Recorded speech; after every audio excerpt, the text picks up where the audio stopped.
നമസ്കാരം, ലൂസ് ടോക്കിലേക്ക് സ്വാഗതം. നമസ്കാരം. കൊച്ചിക്ക് പോയില്ലേ നമ്മുടെ നിക്ഷേപ മീറ്റിൽ പങ്കെടുക്കാൻ? പതിവ് കലാപരിപാടി എന്നൂടെ പറയേണ്ടി വരും. ഇത് നമ്മൾ എത്ര കണ്ടതാണിത്. ആന്റണിയാ തുടങ്ങി വെച്ചത്. 2001 ആന്റണി മന്ത്രി. അതൊരു നല്ല ഇനിഷ്യേറ്റീവ് ആയിരുന്നു. GIM global investors meet. അന്ന് പി കെ കുഞ്ഞാലിക്കുട്ടി മന്ത്രിയായിരുന്നു. പക്ഷെ ഗുണമൊന്നും ഉണ്ടായില്ലെന്ന് തോന്നുന്നു. ഒരു ഗുണം ഉണ്ടായില്ല. സത്യത്തിൽ ഞാൻ കൊച്ചിയിൽ ജോലി ചെയ്യണം. നമ്മളെല്ലാം വളരെ ഭംഗിയായി കൃത്യമായിട്ട് അത് റിപ്പോർട്ട് ചെയ്യാൻ നമ്മൾ വലിയ പ്രതീക്ഷയിലായിരുന്നു എല്ലാവരും. ഇത്ര ഓരോരുത്തരും വന്ന് 1000 കോടി 500 കോടി എന്നൊക്കെ പറയുമ്പോഴേ കേരളത്തിൽ ഇങ്ങനെ ഒരു നിക്ഷേപം വരിക എന്നുള്ളത് നമ്മൾ സങ്കല്പിക്കാത്തൊരു കാര്യമല്ലായിരുന്നു. ഇന്നലെ 50,000 കോടിയാണ് കേന്ദ്രം നിക്ഷേപിക്കാൻ. അത് സത്യം പറഞ്ഞ ഒരു വെട്ടുകൊടുത്ത ഉദ്ഘാടനത്തിൽ വിളിച്ചപ്പോൾ ഞങ്ങൾ 50,000 കോടി ഏറ്റവും കൂടുതൽ നിക്ഷേപം. പക്ഷേ അതിനെയും പിണറായി പോസിറ്റീവായിട്ട് എടുത്തു. കാരണം അല്ല വേറെ ആരുടെ ഇല്ല, 50,000 കോടി കണക്കിപ്പെടുത്തി. അങ്ങനെയാണ് 1 ലക്ഷം കോടി. ഇന്നലെ ഇന്ന് മാത്രമല്ല കേന്ദ്രത്തിന്റെ കണക്ക് വരുന്നുള്ളൂ. നാളെ സ്വന്തം പേര് ഫ്ലക്സ് വെച്ച് അവിടെ വെക്കാമല്ലോ. ഞങ്ങളാണ് ചെയ്തതെന്ന് പറയാമല്ലോ. 50,000 കോടി പിന്നെ 30,000 കോടി അദാനി, അതും കേന്ദ്രത്തിന്റെ കണക്കിൽപ്പെടും. ഈ അദാനി മോദിയുടെ സ്വന്തം എന്നാണല്ലോ ഇവർ പറയുന്നത്. ഇവിടെ അദാനിക്കെതിരാണല്ലോ ഇവരേറ്റവും പ്രശ്നം നടത്തിക്കൊണ്ടിരിക്കുന്നത്. അദാനി ശരിയല്ല. രാഹുൽ ഗാന്ധിയും ഏറ്റവും കൂടുതൽ ശക്തമായ നിലപാടെടുക്കുന്നത് അദാനിക്കെതിരെയാണ്. അപ്പം 30,000 കോടി അദാനി, 50,000 കോടി 20 കൂടെ പെൻഡിങ്ങേ ഉള്ളൂ. 20 ഉള്ളൂ. അതിപ്പം 2 ദിവസം കൊണ്ട് ശരിയാക്കി പ്രഖ്യാപിച്ചാൽ മതിയല്ലോ. ഇവിടെ നമ്മുടെ ഗ്ലോബൽ ഇൻവെസ്റ്റേഴ്സ് മീറ്റ് പലതവണ നടന്ന സമയത്ത് ഓരോരുത്തർ എത്ര 1000 കോടി പ്രഖ്യാപിച്ചു ഓർമ്മയുണ്ടെന്നല്ലേ. ചുമ്മാ പ്രഖ്യാപിക്കുന്ന അടുത്ത് 20 5000 കോടി പ്രഖ്യാപിച്ച ആൾ പിന്നീട് വലിയ വിവാദനായനായി. ഷിജു എന്ന മറ്റേ വേറുള്ള ഒരാൾ ഓർമ്മ 5000 കോടി പ്രഖ്യാപിച്ചു. നമ്മുടെ മെഴ്സിക്കുട്ടി അമ്മയ്ക്കെതിരെ അവസാനം ആഴക്കടൽ ഖനനത്തിന് പോയ ആളാണ്. അതൊക്കെ ഇതെവിടെ പോയി? എല്ലാം നമ്മളെ പറ്റിക്കുക എന്നുള്ളത് തന്നെയാണ്. ഇവരെന്താണ് ഇങ്ങനെ ആളെ? ഒന്നാമത്തെ കാര്യം, വ്യവസായവും വ്യാപാരവും തമ്മിലുള്ള വ്യത്യാസം, ട്രേഡും ബിസിനസ് തമ്മിൽ ഇതൊന്നും അറിയത്തില്ല അവർക്ക്. യഥാർത്ഥത്തിൽ ഇപ്പോൾ ഇവിടെ ഒരുപാട് പ്രഖ്യാപനം നടത്തി. ഇപ്പോൾ ഉദാഹരണത്തിന് നിക്ഷേപം പ്രഖ്യാപിച്ച ഒരാൾ ആസാദ് മൂപ്പൻ 850 കോടി രൂപ നിക്ഷേപിച്ചു. പക്ഷെ അത് വ്യവസായമല്ലല്ലോ. ഹോസ്പിറ്റൽ ഒന്നും അല്ല. അതേസമയം ഹോസ്പിറ്റലുകളിലേക്കുള്ള സർജറി എക്യുപ്മെൻറ്റ്സ് ഉണ്ടാക്കുന്ന ഒരു ഫാക്ടറി ആണെങ്കിൽ നല്ലത്. അല്ലെങ്കിൽ വലിയ മാൾ ഉടമകൾ അവിടെ ഇരിപ്പുണ്ട്. ആ മാളുടകൾ ആ മാളുകളിലൂടെ വിൽക്കുന്ന ഉൽപ്പന്നങ്ങൾ ഉണ്ടാക്കുന്ന ഭക്ഷ്യ സംസ്കരണ യൂണിറ്റോ അല്ലെങ്കിൽ അത്തരത്തിലാണ് അത് ഉൽപ്പാദനം എന്ന് പറയാം, വ്യവസായം എന്ന് പറയാം. ഇത് വിൽക്കുക. അതായത് ഇന്ത്യയിലെ ഏറ്റവും വലിയ ഉപഭോക്തൃ സംസ്ഥാനമാണ് കേരളം. കേരളത്തിലെ ആളുകളുടെ കയ്യിലിരിക്കുന്ന പണം, അവർക്ക് തൊഴിലുണ്ടോ എന്നുള്ളത് രണ്ടാമത്തെ കാര്യം, അവരുടെ മറ്റെന്തെങ്കിലും ഉണ്ടോ രണ്ടാമത്തെ കാര്യം. പക്ഷേ അവരുടെ കയ്യിലിരിക്കുന്ന പണം ആവറേജ് ദേശീയ ശരാശരിയേക്കാൾ കൂടുതലാണ്. അതിൻ്റെ കാരണം എല്ലാ വീടിനും ഏതെങ്കിലും തരത്തിൽ വിദേശ കണക്ഷൻ ഉണ്ട്, ഏതെങ്കിലും അത്യാവശ്യം പൈസ ഉണ്ടല്ലോ. പിന്നെ എല്ലാവരും എങ്ങനെ ഇപ്പോൾ ഒന്നുമില്ലാത്തവൻ ഇപ്പോൾ ഓട്ടോറിക്ഷ ഓടിക്കുന്ന പലരെയും എനിക്കറിയാം. ഓട്ടോറിക്ഷയിൽ നിന്ന് വലിയ വരുമാനം കിട്ടുന്നില്ല. പക്ഷേ ഈ പൈൻറ്റ് ബിവറേജ് കോർപ്പറേഷന് മേടിച്ചിട്ട് കൊടുത്താൽ കിട്ടും. ഇതിനെല്ലാം സൈഡ് പിടിച്ചിരിക്കുന്നത് ഇഷ്ടംപോലെ. അപ്പം ഇവിടെ ഇവർ ചെയ്യേണ്ട 2 കാര്യം, അടിസ്ഥാനപരമായി ഇവർ ചെയ്യേണ്ട 2 കാര്യം, സർക്കാർ സഹായിക്കൊന്നും വേണ്ട. എങ്ങനെയെങ്കിലും സ്വന്തമായി തൊഴിൽ കണ്ടെത്തി ഒരു ചെറിയ സംരംഭം തുടങ്ങി 1-2 പേർക്ക് തൊഴിൽ കൊടുക്കുന്ന സംരംഭം തുടങ്ങാൻ ആഗ്രഹിക്കുന്ന അല്ലെ ശ്രമിക്കുന്ന ഒരുപാട് പേര്. അവരെ ഉപദ്രവിക്കായിരുന്നു. അവൻ മുതലാളിയാണ്, അന്നോട്ട് അവൻ ബൂർഷയാണ്, അവരെ ഉപദ്രവിക്കായിരുന്നു മതി. ഇപ്പം ഞാനൊരു ബസ് വാങ്ങുന്നെന്ന് കരുതുക. അപ്പോൾ എനിക്കൊരു കാൽക്കുലേഷനുണ്ട്. ആ ബസ്സിന് വേണ്ടി ഞാൻ ഇത്ര രൂപ മുടക്കുന്നു, ആ ബസ്സിന് ഞാൻ പലിശ കൊടുക്കുന്നു, ആ ബസ്. ഈ കാൽക്കുലേഷൻ പാളുന്ന എവിടെയാണെന്നറിയാമോ? ഒരു സമരം പ്രഖ്യാപിക്കുമ്പോഴാണ്, അല്ലെങ്കിൽ ഹർത്താൽ വരുമ്പോഴാണ്. ഇന്നിപ്പം ബസ് രാവിലെ വരുമ്പം പച്ചക്കറി കടക്കാർ അവൻ സാധനം കൊണ്ട് വെച്ചിരിക്കുമ്പോൾ അന്ന് ബന്ധോ ഹർത്താൽ വന്നു കഴിഞ്ഞാൽ പിന്നെ അവൻ്റെ കച്ചവടം എല്ലാം പോകും. അപ്പോൾ ചെറുകിട കച്ചവടം ചെയ്യുന്നവർക്ക്, സ്വന്തമായി തൊഴിൽ ചെയ്യുന്നവരെ, അവരെ നിങ്ങൾ സഹായിക്കേണ്ട, ഉപദ്രവിക്കാതിരുന്നാൽ സമരം ഒഴിവാക്കി കൊടുക്കുക, യൂണിയനുകാരെ ഒഴിവാക്കി കൊടുക്കുക. ഇത് ഇപ്പം യൂണിയൻകാരിപ്പം കഴിഞ്ഞ ചാനലിൽ ബൈറ്റ് പോകുന്നുണ്ട്. ആർ ചന്ദ്രശേഖരനും നമ്മുടെ പഴയ ഇളമരം കരി കൂടെ ഒരുമിച്ച് ബൈറ്റ് കൊടുക്കും. ഞങ്ങൾ അങ്ങനെ ഒന്നും ചെയ്യില്ല, ഞങ്ങൾ സമരം ചെയ്യില്ല, ഞങ്ങൾ ഇവിടെ എല്ലാ വ്യവസായം. ഇത് നമ്മൾ സ്ഥിരം കാണുന്ന പതിവാണല്ലോ. ഇവിടുത്തെ നമ്മുടെ നാട്ടിലെ എല്ലാ ചെറിയ ടൗണുകളിലെ ഏറ്റവും കൂടുതൽ പരോപകാരം ചെയ്യുന്നത് ഈ യൂണിയൻകാർ, CIT-കാരാണ്. പക്ഷേ ഇവർ അവരുടെ തൊഴിലിൻ്റെ പേരിൽ അവർ നടത്തുന്ന ഒരു പീഡനമുണ്ട്. വെറുതെ നോക്കിയിരിക്കും. ഒരു സാധനം വന്ന് ലോഡ് ഇറങ്ങിക്കഴിയുമ്പോൾ കാശ് പിടിച്ചു. ഇത് സ്ഥിരം നടക്കും എപ്പോഴും.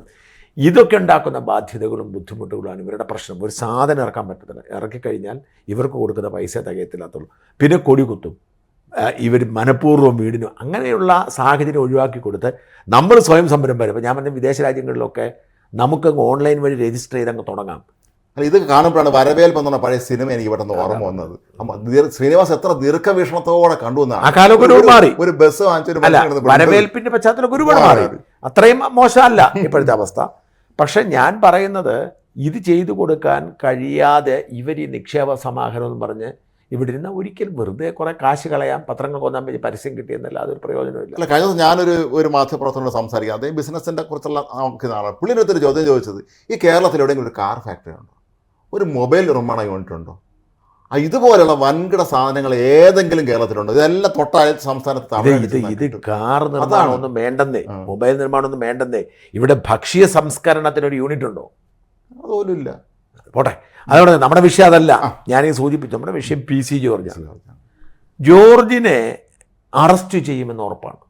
ഹൈക്കോടതി ജാമ്യം നിഷേധിച്ചു. സർക്കാരിന് ജോർജിനെ സംരക്ഷിക്കേണ്ട കാര്യമൊന്നുമില്ല. ജോർജ് അറസ്റ്റിലാവും. പോലീസുകാർ വീട്ടിൽ ചെന്ന് കഴിഞ്ഞു, 2 തവണ ചെന്നു. എന്നിട്ട് ജോർജ് അദ്ദേഹം റിക്വസ്റ്റ് കൊടുത്തിട്ടുണ്ടല്ലോ, തിങ്കളാഴ്ച അദ്ദേഹം ഹാജരായ കൊള്ളാം എന്ന് അദ്ദേഹം ഒരു അറിയിപ്പ് അവർക്ക് നൽകിയിട്ടുണ്ട്. ഞാൻ ഷോണിനോട് സംസാരിച്ചായിരുന്നു ഇന്ന് ഈ വിഷയവുമായി ബന്ധപ്പെട്ട്. അപ്പോൾ ഷോണിനോട് സംസാരിച്ചപ്പോൾ ഷോൺ പറഞ്ഞൊരു കാര്യം, ആശങ്കയുണ്ടാവും, സ്വാഭാവിക ആശങ്കയുണ്ടാകും. കാരണം വെച്ചാൽ ജോർജിൻ്റെ 73-74 വയസ്സുണ്ട്. അത്ര നല്ല ആരോഗ്യസ്ഥിതിയൊന്നും അല്ല. ഈ ആരോഗ്യസ്ഥിതി അല്ലാത്തതുകൊണ്ട് ജയിൽ ജീവിതം ഒരിക്കലും ആർക്കും സന്തോഷകരമായ ഒന്നല്ല.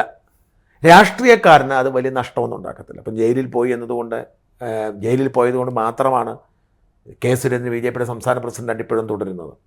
അന്ന് ശബരിമല പ്രക്ഷോഭത്തിൽ പങ്കെടുത്ത് അയാൾ ജയിലിൽ പോയതുകൊണ്ട്. അതുകൊണ്ട് രാഷ്ട്രീയക്കാരനെ സംബന്ധിച്ചിടത്തോളം അവൻ്റെ രാഷ്ട്രീയ പ്രവർത്തനത്തിൻ്റെ ഭാഗമായി ജയിലിൽ പോകുന്ന നഷ്ടമൊന്നുമില്ല. മാത്രമല്ല PC ജോർജാണ് ജയിലിൽ ചെല്ലുന്നെങ്കിൽ യാതൊരു തരത്തിലുള്ള ആനുകൂല്യങ്ങളും കിട്ടാതിരിക്കാനും അവർ ശ്രമിക്കും. അങ്ങനെ ഒരു സഹായം കിട്ടാതിരിക്കാനുള്ള എല്ലാ കാര്യങ്ങളും. അല്ലെങ്കിലും ജയിലിലെ വളരെ അപൂർവമായിട്ട് ചില സഹായങ്ങളൊക്കെ കിട്ടും. നമ്മൾ പറഞ്ഞ അവർക്ക് വേണ്ടപ്പെട്ട സദ്യപ്പെടുന്നതാണ്. ഇവിടെ നമ്മൾ ആലോചിക്കേണ്ട 2-3 കാര്യങ്ങൾ. ഒന്ന്, ജോർജിൻ ജയിലടച്ച് ഉചിതമോ അല്ലെങ്കിൽ ജയിലടയ്ക്കുന്നത് ഉചിതമോ? ജോർജ് പറഞ്ഞു, അതിനെക്കുറിച്ച് വിശദമായി നിങ്ങൾ ഈ വിഷയം പറഞ്ഞത്. PC ജോർജ് ഒരു ചാനൽ ചർച്ചയിൽ നടത്തിയ ചില പരാമർശങ്ങളാണ് വർഗീയ വിദ്വേഷം ഉണ്ടാക്കുന്നതെന്ന് പറഞ്ഞ് കേസെടുത്തു. ഒരു ചാനലിൽ നിന്ന് മറ്റൊരു പറയേണ്ട കാര്യമില്ല. നമ്മൾ അങ്ങനെ ഈ മറ്റു ചാനൽ പോലെ അല്ല, ജനം ടിവിയുടെ പേര് നടന്ന ചർച്ചയിലാണ് അദ്ദേഹം പരാമർശം നടത്തിയത്. അങ്ങനെ ഒരു കേസെടുക്കുക, അദ്ദേഹം ജില്ലാ കോടതിയിൽ പോയി അവിടെ നിന്ന് തള്ളി, ഹൈക്കോടതി പോയി അവിടെ നിന്ന് തള്ളി.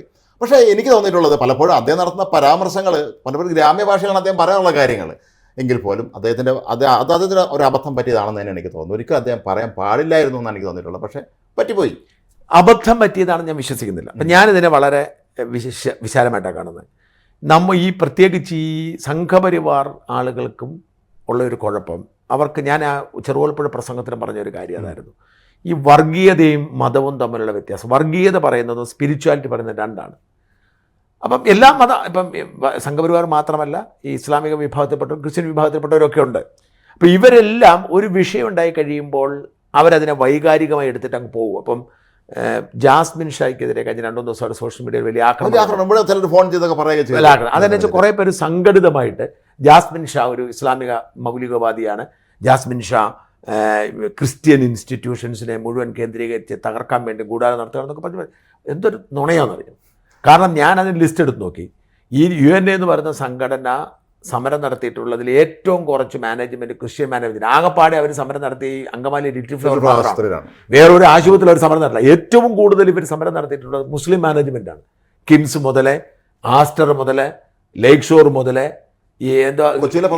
എല്ലാം മുസ്ലിം മാനേജ്മെൻറ്റ് ആശുപത്രിയിലാണ് ഇവിടെ കൂടുതൽ സമരം. എന്നിട്ട് പക്ഷേ ഇവർ പറയുന്നത് ജാസ്മിൻ ഷാ മുസ്ലിം ആയതുകൊണ്ട് ജാസ്മിൻ ഷായുടെ പിന്നിൽ മുസ്ലിം വിഘടനവാദികളാണ് എന്തിനും അങ്ങ് അടിച്ചേൽപ്പിക്കുക. അപ്പോൾ ജാസ്മിൻ ഷായെ പിന്തുണയ്ക്കുന്നത് മറുനാടനാണ്.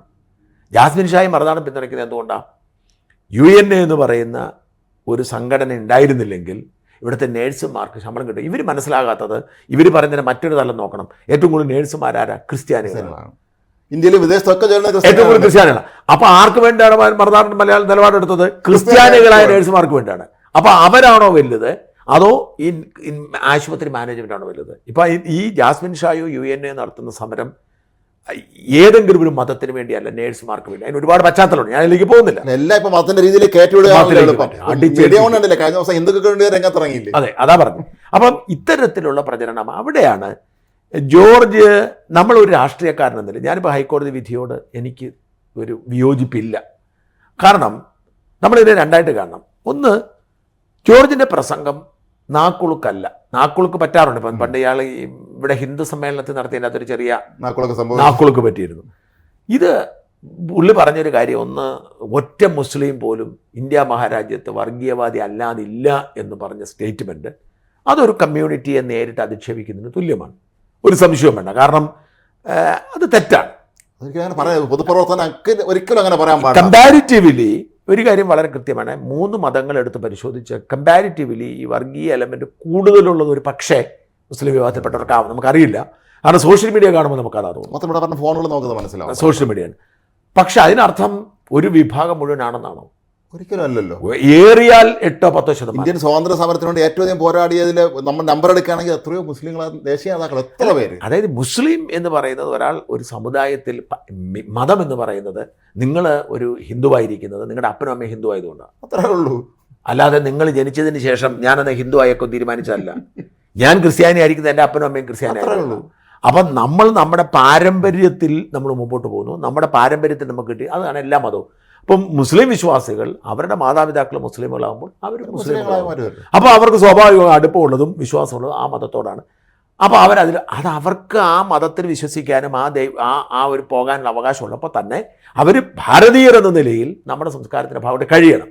പക്ഷെ ചിലരെങ്കിലും എൻ്റെ മുസ്ലിം ഐഡൻറ്റിറ്റിയാണ് വലുത്, അതിനേക്കാൾ താഴെയാണ് ഇന്ത്യൻ ഐഡൻറ്റിറ്റി എന്ന് പറയുന്നത്, നമുക്ക് എതിർക്കണം. ഈ ഇന്ത്യൻ ഐഡൻറ്റിറ്റി കഴിഞ്ഞ് മുസ്ലിം എല്ലാ മതത്തിനും, ക്രിസ്ത്യൻ ഐഡൻറ്റിറ്റിയും ഹിന്ദു ഐഡൻറ്റിറ്റിയും ഒക്കെ ഇന്ത്യൻ ഐഡൻറ്റിറ്റി കഴിഞ്ഞേ വരാൻ പാടുള്ളൂ. ഇന്ത്യയിൽ വന്നിട്ടാണല്ലോ മതങ്ങളെല്ലാം പിന്നെ മറ്റുള്ള ആളുടെ. അതുകൊണ്ട് എല്ലാ മുസ്ലിമുകളും വർഗീയവാദികളാണ് എന്നുള്ള പ്രസ്താവന അത് വർഗീയമാണ്, അത് നിയമവിരുദ്ധവുമാണ്. ആ കാര്യത്തിൽ സംശയം. അതുകൊണ്ട് PC ജോർജ് അത് പറഞ്ഞത് തെറ്റ് തന്നെയാണ്, ഒരു സംശയമില്ല കാര്യത്തിൽ. പക്ഷേ അത് മാത്രമല്ല, ജോർജിനെ അതിൻ്റെ പേരിൽ അറസ്റ്റ് ചെയ്യുന്നതോ ശിക്ഷിക്കുന്നതൊന്നും തെറ്റില്ല എന്ന് വിശ്വസിക്കുന്നതാണ്. പക്ഷേ ഒരു വിഷയമുണ്ട്. അതുകൊണ്ട് ജോർജിന് ഹൈക്കോടതി ജാമ്യം നിഷേധിച്ചതിനോട് എനിക്ക് വിയോജിപ്പില്ല. ജോർജ് ജയിലിൽ പോകുന്നത് അതിപ്പം അതാണ് നമ്മുടെ വഴിയെന്ന്. പക്ഷേ എനിക്ക് 2-3 കാര്യങ്ങൾ പ്രശ്നമുണ്ട്. ഒന്ന്, ഈ ഒരു ഇൻടോളറൻ്റ് നിലപാട് എല്ലാ വിഷയങ്ങളും ഉണ്ടാവണം. അതെങ്ങനെയാണല്ലോ ഇവ രണ്ടാണല്ലോ അവിടെയാണ്. ഒന്ന് നമ്മുടെ കാര്യം ഒന്ന് മറ്റേ ഈ അനന്തുവിൻ്റെ കൃഷ്ണൻ്റെ തട്ടിപ്പ് കേസിൽ ഒരൊറ്റ ഒരുത്തനല്ലേ പിടിച്ചിട്ടുള്ളൂ. എത്രയോ പേര് ഇപ്പോഴും പുറത്താണ്. അവരാരെങ്കിലും പിടിച്ചിട്ടുണ്ടോ? നമ്മൾ ഈ ബാങ്ക് റോബറി നടത്തിയ മനുഷ്യനെ തൊട്ട് പിന്നാലെ നിന്ന് പിടികൂടി നമ്മൾ കേരള പോലീസ് എത്ര എളുപ്പത്തിന്. ബാക്കിയുള്ള ആളെ സംബന്ധിച്ച് ഈ മറ്റേ ആനന്ദകൃഷ്ണൻ ആനന്ദകുമാർ ഉറപ്പായിട്ടും പിടിക്കപ്പെടേണ്ടതാണ്. കാരണം അതിന് ലൈസൻസ് കൊടുത്ത് ഏൽപ്പിച്ചതാണ്. ഇതിന്റെ പ്രധാന ആസൂത്രകൻ അയാൾ തന്നെയാണ് പോലീസ് തന്നെ പറയുന്നത്, കോടതി കൊടുത്തതിൽ പോലും. അതെ, പക്ഷെ പിടിക്കുന്നില്ല. അയാൾ എവിടെയാ ആർക്കും അറിയില്ല. അപ്പോൾ അതുപോലെ തന്നെ ഞാൻ പറഞ്ഞ ഒരുപാട് തട്ടിപ്പുകളും അഴിമതികളും ക്രിമിനൽ കുറ്റങ്ങളും എല്ലാം നടക്കുന്നുണ്ട്. അതൊരു വശത്ത് ഇത് നമ്മൾ പ്രോത്സാഹിപ്പിക്കാൻ പാടില്ല, ഇത് എതിർക്കേണ്ടതാണെങ്കിലും ഈ വർഗീയ വിദ്വേഷം പറയുന്ന ആളുകൾ എല്ലാ വിഭാഗത്തിലും പെട്ടവരുണ്ട്. നമ്മൾ സോഷ്യൽ മീഡിയ എത്രയോ പേര് ദിവസം കാണുന്നു, എന്തോരം പറയുന്നത്, എന്തോരം ആളുകൾ നിരന്തരമായി മതപരമായി അപമാനിക്കുകയും യേശുക്രിസ്തു മറ്റേ പിഴച്ചു പറ്റതാണെന്ന് പറഞ്ഞ് സോഷ്യൽ മീഡിയ പ്രസംഗിക്കുന്ന ആളുകളുണ്ട്. അപ്പം ഞാൻ എപ്പോഴും പറയുന്നത്, ഒരു മതത്തെയോ ഒരു വിശ്വാസത്തെയോ വ്രണപ്പെടുത്തുന്ന തരത്തിൽ യുക്തിവാദികൾ ഒഴികെ ആര് സംസാരിച്ചാലും, സെലക്റ്റീവ് യുക്തിവാദി ആവരുത്. എല്ലാ മതത്തെയും എല്ലാ മതത്തെയും വിമർശിക്കുന്ന ഒരു യുക്തിവാദിക്ക്, കാരണം അയാൾ മതത്തെയും ദൈവത്തെയും തള്ളുന്നു. ഇപ്പോൾ എനിക്ക് ആരിഫ് ഹുസൈൻ തെരുവോത്തിന് പേഴ്സണൽ പരിചയമുണ്ട്. ആരിഫ് ഹുസൈനോട് ഞാൻ പറയും, ആരിഫിൻ്റെ ഇൻ്റർവ്യൂ എടുക്കുമ്പോൾ ഞാൻ അനുജയോട് എപ്പോഴും പറയും, ഈ മതത്തെ അധിക്ഷേപിക്കാതെ എടുക്കണമെന്ന് പറയും. അപ്പോൾ ആരിഫ് പറയുന്ന ആരിഫിൻ്റെ വിഷയം മതമാണ്. ഞാൻ പറഞ്ഞു, പക്ഷേ ആരിഫ് നമ്മുടെ വിഷയം, നമ്മുടെ കേൾക്കുന്ന ആളുകളെ സംബന്ധിച്ചിടത്തോളം വ്രണപ്പെടരുത്. അപ്പോൾ ആരിഫിനെ പോലുള്ള ഒരുപാട് നമ്മുടെ മനുഷ്യ അടക്കം ഉള്ളവർക്ക് ദൈവവിശ്വാസമില്ല. നമുക്ക് അവരെ കുറ്റം പറയാൻ പറ്റത്തില്ല. അവരുടെ വിശ്വാസം പറഞ്ഞിട്ടുള്ളത്. അപ്പോൾ ദൈവവിശ്വാസം ഇല്ലാതിരിക്കാനുള്ള അവകാശം അവർക്കുണ്ട്. ഇന്ത്യൻ ഭരണഘടന ഒരാൾക്ക് എത്തീസ്റ്റ് ആവാനുള്ള അധികാരം കൊടുത്തിട്ടുണ്ട്, മതത്തിൽ വിശ്വസിക്കാതിരിക്കാനുള്ള അധികാരം കൊടുത്തിട്ടുണ്ട്.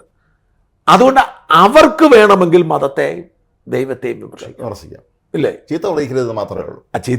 ഞാൻ പറഞ്ഞ മാന്യമായ വിഷയം.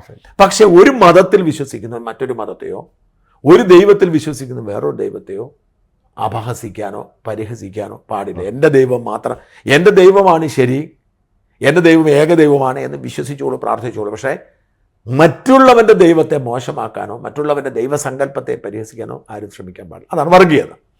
അപ്പം ഇവിടെ PC ജോർജിൻ്റെ വാക്കിനുണ്ടായ കുഴപ്പമെന്ന് പറയുന്നത്, ജോർജ് എല്ലാ മുസ്ലിമുകളും വർഗീയവാദികളാണ് എന്ന് പറയുന്നു. അതിന് കൈയടിക്കാൻ കുറച്ചധികം ആളുകളുണ്ട്. അത് ശരിക്കും വർഗീയതയാണ്. കുറ്റക്കാരനാക്കി പിടിക്കപ്പെടുമ്പോൾ ഈ കൈയടിച്ചാലും കാണുകയില്ലല്ലോ, ഒറ്റയ്ക്ക് എല്ലാത്തിനും സമാനം. ജോർജ് എന്നൊരു ആവേശം കയറി പറഞ്ഞതാണ്. അതിനകത്തുള്ളൊരു കാര്യം എന്നാന്ന് വെച്ചാൽ, ഈ പലരും സ്വകാര്യ സംഭാഷണത്തിൽ പറയുന്നതാണ് ഇത്തരം കാര്യങ്ങൾ, ജോർജും പറയുന്നതാണ്. പക്ഷെ അതൊരു ചാനൽ ചർച്ചയിൽ ജോർജ് തുറന്നു പറഞ്ഞതാണ് ജോർജിൻ്റെ ഭാഗത്ത് വീഴ്ച. ഞാൻ ചോദിക്കുന്നത്, ഇതേ മാനദണ്ഡം ഇപ്പം മീഡിയ 1 ചാനലാണ് ജോർജിനെ ജയിലിലാക്കാൻ വേണ്ടി ഏറ്റവും കൂടുതൽ ആവേശം കാണിച്ചത്. നിരന്തര വാർത്തകളായിരുന്നു. അപ്പോൾ ആ വാർത്തയെടുത്ത് നമ്മൾ പരിശോധിച്ചാൽ ഇന്നിപ്പം ജോർജിനെ ഉടനെ അറസ്റ്റ് ചെയ്യും, മറ്റേതാ മറിച്ച ബ്രേക്ക് ന്യൂസും ഇന്നും കൊടുത്തോണ്ടിരിക്കുക, പല ബുള്ളറ്റിനുകൾ കൊടുത്തുകൊണ്ടിരുന്നു. ഈ ആവേശം ഒരിക്കലും മീഡിയ 1 എല്ലാവരുടെയും കാര്യത്തിൽ കാണിക്കുന്നില്ല. ഏറ്റവും ഹീനമായ രീതിയിൽ മറ്റു മതങ്ങളെ അധിക്ഷേപിക്കുന്ന ഒരുപാട് മതപണ്ഡിതന്മാരുണ്ട്. മീഡിയ പണ്ഡിതർ അറിഞ്ഞായിട്ട് കാണിച്ചിട്ടില്ല. ഇത് മാത്രമല്ല, കേരളത്തിൽ ഏറ്റവും അധികം വർഗീയ വിഷം വമിപ്പിക്കുന്നതും ഏറ്റവും അധികം വർഗീയത പറയുന്നതും ഈ മീഡിയ വണ്ണിലെ ഒരു അന്ത്യചർച്ചകളാണ്. അവരൊരു അജണ്ട സെറ്റ് ചെയ്തിട്ട്, അന്ത്യചർച്ച എന്ന് പറഞ്ഞാൽ ഇവരുടെ മറ്റേ അടുപ്പൊട്ടി ചർച്ച, അവരുടെ എന്താ പേര്, ഔട്ട് ഓഫ് ഫോക്കസ്. അപ്പോൾ ഈ ചർച്ചയിൽ ദാവൂദ് എന്ന് പറയുന്ന ഒരാളിരുന്ന് പറയുന്നത് മാത്രം, ദാവീദും അജീംസും കുറേ പേരുണ്ട്. അതിൽ ദാവൂദ് എന്ന് പറയുന്ന ആൾ അയാൾ ജമാഅത്ത് ഇസ്ലാമിയുടെ നേതാവാണ്. ഈ ജമാഅത്ത് ഇസ്ലാമിയുടെ നേതാവാണ്. എനിക്കൊന്നിൻ്റെ മാനേജിംഗ് ഡയറക്ടറോ എഡിറ്ററോ കണ്ടാൻ തോന്നുന്നു മീഡിയ വണ്ണിൽ. ഈ ദാവൂദിൻ്റെ പ്രസംഗങ്ങൾ കേട്ടാൽ, ഞാൻ ദാവൂദിൻ്റെ ഈ പ്രഭാഷണങ്ങൾ കേൾക്കുമ്പോൾ ഞാൻ പഴയ മദനിയുടെ പ്രസംഗം ഓർക്കുന്നത്.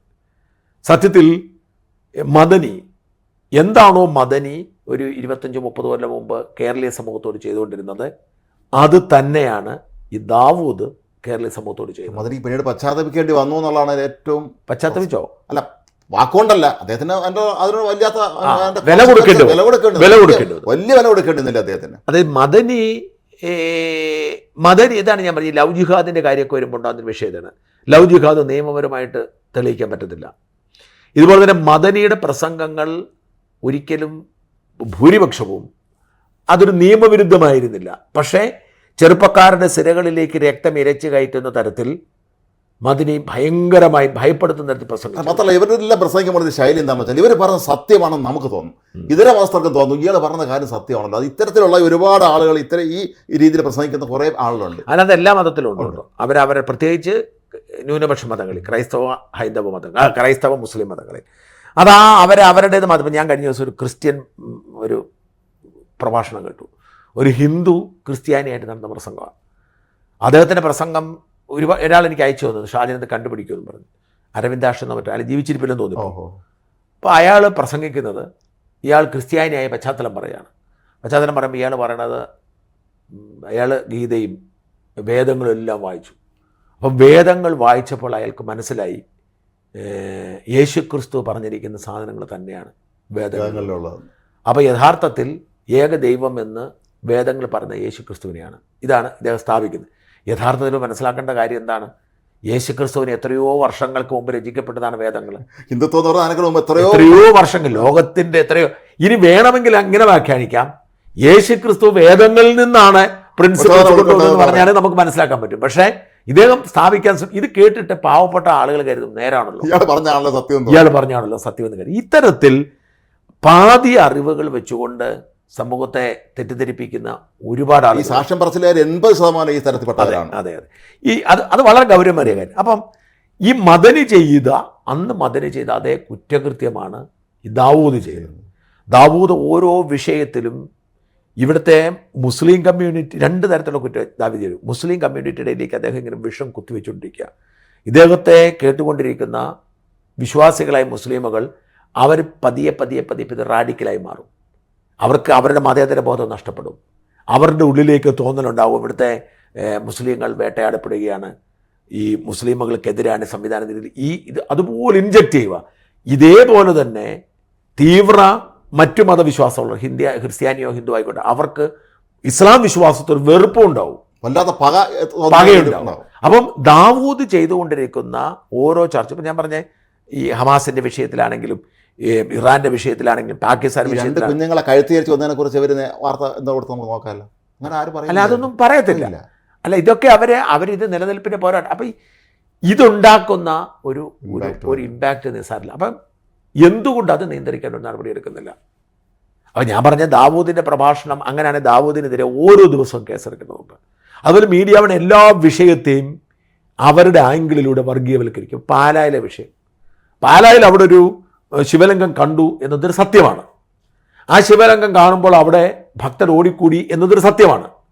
അത് ശിവലിംഗത്തിന് പകരം അവിടെ കുരിശാനം കണ്ടെത്തിയെങ്കിലും ആളുകൾ ഓടി, അല്ലെങ്കിൽ പഴയൊരു മോസ്കിൻ്റെ അവശിഷ്ടമാണ് കണ്ടെത്തിയതെങ്കിലും ആൾ കൂടും. കാരണം മനുഷ്യൻ മതം തിന്ന് ജീവിക്കുന്ന സമൂഹമാണ് നമ്മുടേത്.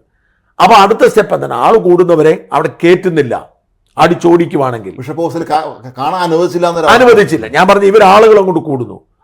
ആ ഓടുമ്പോൾ തന്നെ ഓർഡറാന്ന് പറഞ്ഞ് ഇവർ ഗുണ്ടകളെ വെച്ച് ബിഷപ്പ് ഹൗസിലാണ് സംഭവം നടക്കുന്നതെന്നുള്ളതാണ് ഏറ്റവും വിചിത്രമായ വാർത്ത. ഞാൻ പറഞ്ഞത് അങ്ങനെ ഓടിക്കുകയാണെങ്കിൽ മതി. ഇത് വന്നവർക്കൊക്കെ വരാനും അവിടെ പൂജ നടത്താൻ അനുവദിച്ചു. അപ്പോൾ അവിടെ തർക്കമില്ല. പക്ഷെ ഇതങ്ങോട്ട് മൂപ്പിച്ച് കൊണ്ടുവരുന്നു.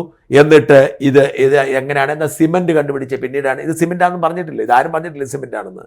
ഇനി സിമെൻറ്റ് കണ്ടുപിടിച്ച് പിന്നീട് അന്ന് തന്നെ ഇത് സംഭവം അങ്ങനെയാണ് എങ്ങനെയെന്ന് പറഞ്ഞിട്ട് ഇന്ത്യ ഇപ്പോൾ കേൾക്കുന്നുണ്ടോ? ബിഷപ്പ് ഹൗസിനോട് ചോദിച്ചു. ബിഷപ്പ് ഹൗസ് സാർ പറഞ്ഞത് രണ്ടാണ്. ഒന്ന്, അവിടുന്ന് കണ്ടുപിടിച്ചു, അതിൻ്റെ ചരിത്രമൊക്കെ നമുക്കറിയാം എങ്ങനെയാണെന്നറിയാം. ഇനി പോട്ടെ, അത് ദേവപ്രശ്നം നടത്തിയിട്ട് അത് അമ്പലത്തിലേക്ക് കൊണ്ടുപോകാനാണെങ്കിൽ കൊണ്ടുവെക്കും, ഒരു വിരോധമില്ല, അതിനുള്ള പൂജ നിങ്ങൾ നടത്തിക്കോ. ഇനി അതല്ല, അവിടെ ക്ഷേത്രം സ്ഥാപിക്കാനാണെങ്കിൽ നിങ്ങൾ ഈ സ്ഥലം മേടിച്ചു പറഞ്ഞു കഴിഞ്ഞാൽ പ്രശ്നം തീർന്നു. പക്ഷെ മീഡിയ വണിന് 3-4 ദിവസത്തെ വാർത്തയായിരുന്നു. അതായത് ഈ കേരളത്തിൽ ഏറ്റവും കൂടുതൽ വർഗീയത സൃഷ്ടിക്കുന്നത് മീഡിയ വണ്. ഇപ്പം മറുനാടൻ എന്നെ ജയിലിലാക്കുക എന്ന ലക്ഷ്യത്തോടെ എന്തോ ഒരു ബുള്ളറ്റിനുകൾ ചർച്ചകൾ നടത്തി. യഥാർത്ഥത്തിൽ ഞാൻ ഒരിക്കൽ പോലും ഇസ്ലാമിനെതിരെയോ ഇസ്ലാം വിശ്വാസികൾക്കെതിരെയോ പ്രവാചകനെതിരെയോ ഒന്നും ഞാൻ പറഞ്ഞിട്ടില്ല, ഒരിക്കലും ഒരു വാർത്തയിലും പറഞ്ഞിട്ടില്ല.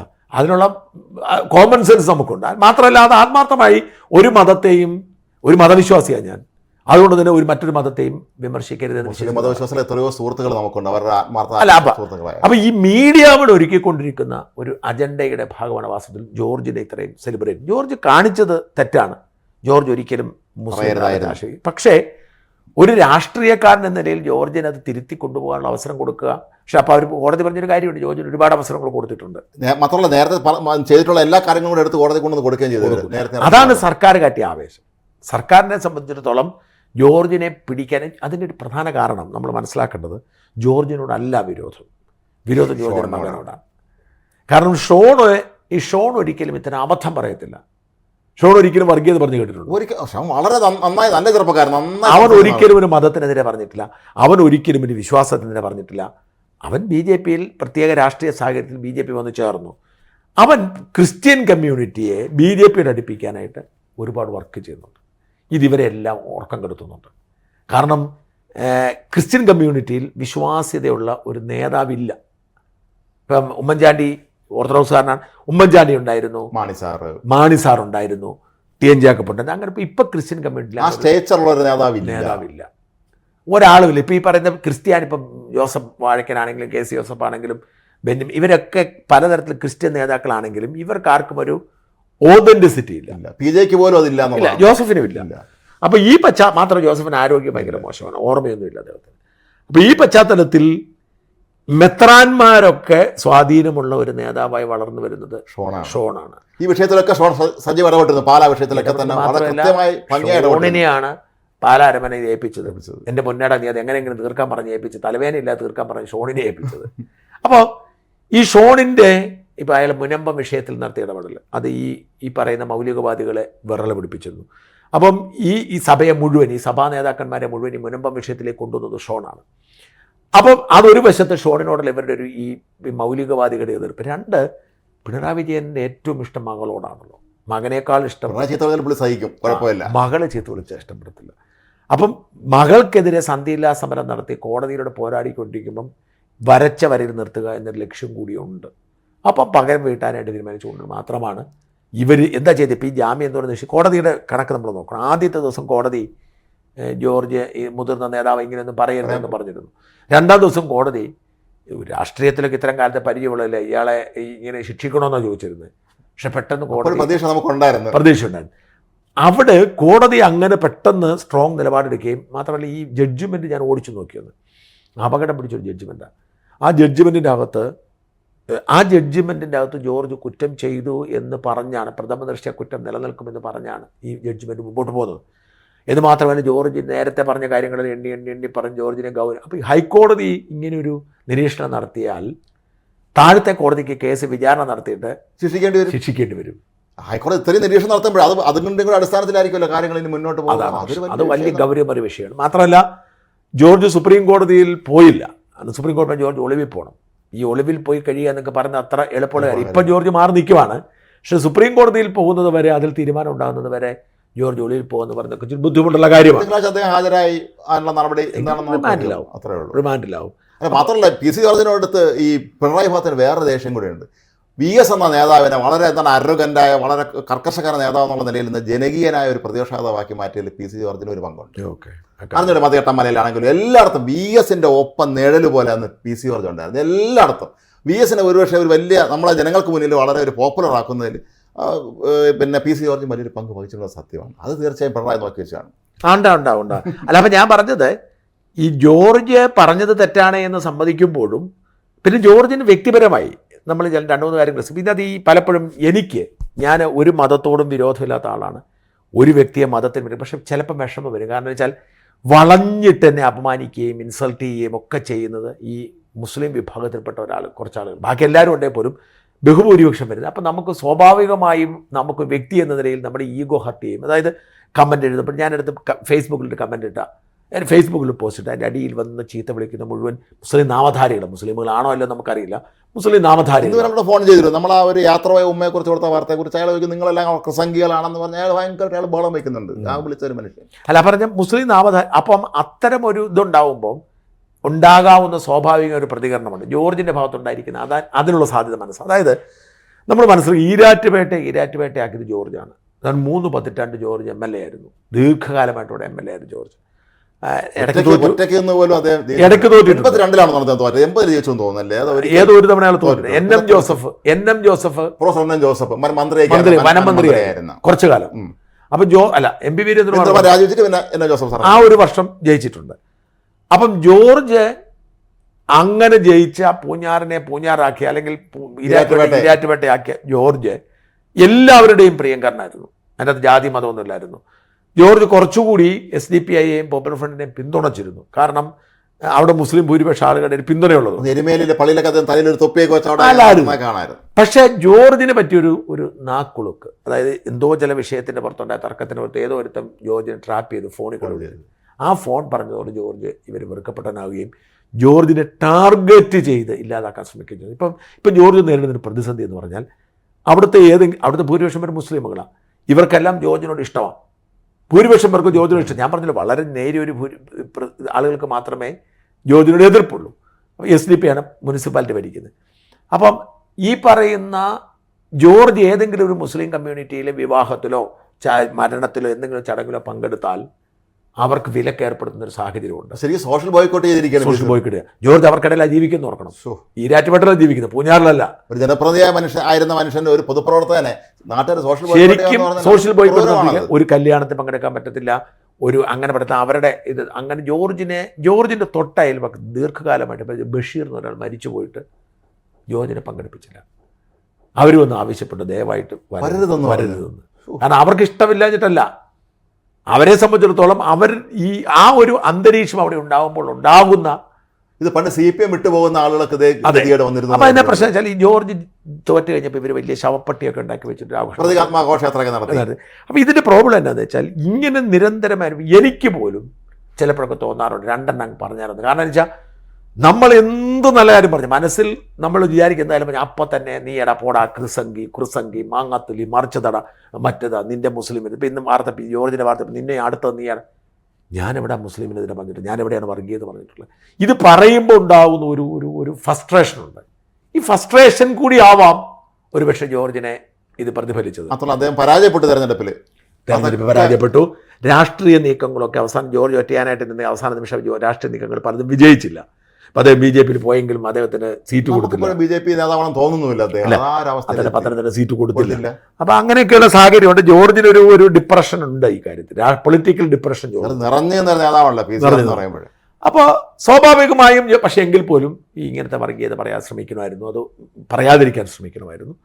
പക്ഷെ ചോദ്യം ഇതാണ്, എത്രയോ ആളുകൾ മതവിദ്വേഷങ്ങൾ പറഞ്ഞ് അവരെയൊക്കെ വിട്ടുകളഞ്ഞിട്ട് ജോർജിനെ മാത്രം ടാർഗറ്റ് ചെയ്യുന്നത്. നമ്മളെ നേരെ കേസെടുക്കുകയും ഇവിടെ കയറി ഇറങ്ങുകയൊക്കെ ചെയ്തതല്ല ഇതാണ്. അതെ ഞാൻ പറഞ്ഞ മാത്രം. ഈ കഴിഞ്ഞ ദിവസം എൻ്റെ അടുത്ത് ഒരാൾ എത്തിയിട്ട് ഈ കൊല്ലത്തുള്ള രാധാകൃഷ്ണൻ എന്ന് പറഞ്ഞ ഞാൻ വീഡിയോ കൊടുത്തിരുന്നില്ല അയാളെ കുറിച്ച്. പക്ഷേ ഞാൻ കണ്ടു നോക്കിയപ്പോൾ എനിക്ക് തിരക്കായ കാരണം ഞാൻ അങ്ങനെ ഒരു ചെറിയ ജനറൽ വീഡിയോ ചെയ്തത്.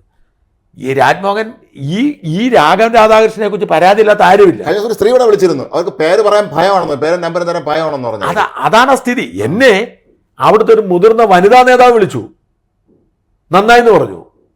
എന്നുവെച്ചാൽ സകല മനുഷ്യരെ കുറിച്ചും നുണ പറയുക, സകല മനുഷ്യരെയും ഭീഷണിപ്പെടുത്തുക, ഗുണ്ടാപ്പണി ചെയ്യുക, എല്ലാ വൃത്തികേടും ചെയ്യുന്ന ഒരാളാണ് അയാൾ. ഒരു ഓൺലൈൻ പത്രക്കാരനാണെന്ന് അവകാശപ്പെടുന്നത്. ഇപ്പം മാധ്യമപ്രവർത്തകരാണെന്ന് അവകാശപ്പെടുന്ന ഒരുപാട് രംഗത്ത് ഇറങ്ങിയിട്ടുണ്ട്.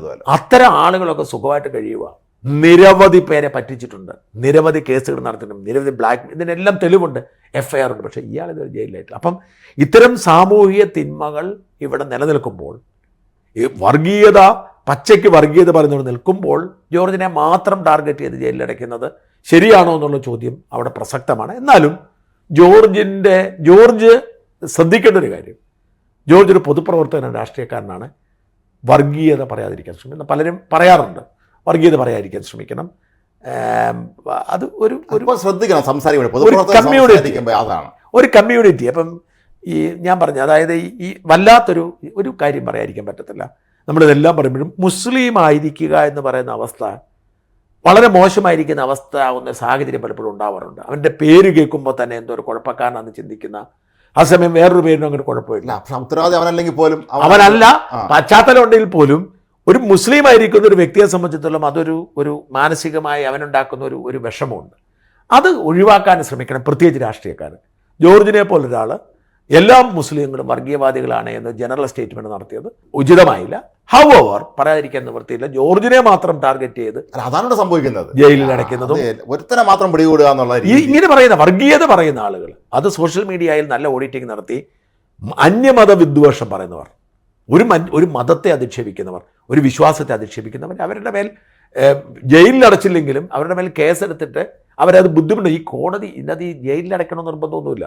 ഒരു കേസ് ഉണ്ടായിട്ട് ആ കേസിന്റെ പുറകെ നടക്കാന്ന് പറഞ്ഞാൽ കേസ് തീരുന്നതിന് മുന്നേ പുറകെ നടക്കാന്ന് പറഞ്ഞാൽ പിന്നെ അവൻ പറയത്തില്ല. അങ്ങനെയെങ്കിലും ചെയ്യേണ്ടതുണ്ട്. എന്തായാലും ജോർജ് തിരുത്തേണ്ടിയിരിക്കുന്നു. ഒരു സമുദായത്തെ മോശമാക്കി പറഞ്ഞത് മോശമാണ്. എന്നാൽ ജോർജിനെ മാത്രം ടാർഗറ്റ് ചെയ്തുകൊണ്ടുള്ള വേട്ടയാടലും ഉചിതമല്ല. നന്ദി.